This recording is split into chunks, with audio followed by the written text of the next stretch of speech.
A letter to my orange furball in heaven, Coot. Today is June 9th, which means it's been a year without you and 6 years without my dad. I just know you guys are having the best time together wherever you are. It's crazy how you picked the same day to leave this earth. For a man that didn't want a nasty-ass cat, he sure did love you and you loved him. The way you'd cling to his left shoulder and chirp happily, more so like a bird than a cat, it was almost like you were thanking him for letting me keep you after finding you in that cornfield.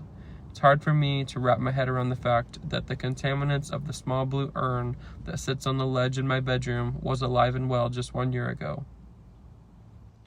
We were filming a video just like any ordinary day. It was 2 o'clock in the afternoon. At 2:15 you had collapsed. At 2:20 I begged the police officer at the stoplight in front of me to please take me to the animal hospital because he could get me there quicker. He said no.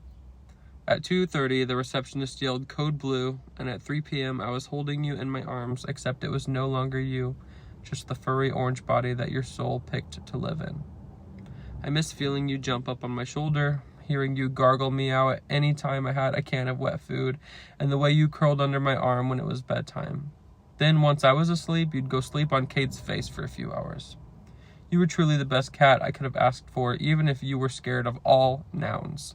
A suspicious paper towel? Heck no. A broom, but only when it was being used? Negative. A trash bag? Absolutely not. If it looked at you funny or moved funny, you were out of there. I'll never forget how your big green eyes would turn into voids of black right before you would rip my hand to shreds. With love, of course. You always gave me something to look forward to. You gave me a reason to keep going. You depended on me, you needed me, and so therefore I had to keep going. From moving to different schools, to different states, getting my heart broken and moving again and again and again, you were the only constant, the only thing, regardless of how long I spent out or how I may have forgotten to feed you second dinner, you still loved me. You'd greet me with a crispy, gargly meow, brush up against my leg, and promptly lead me into the kitchen. I have 2 new babies now, Opie and Ollie.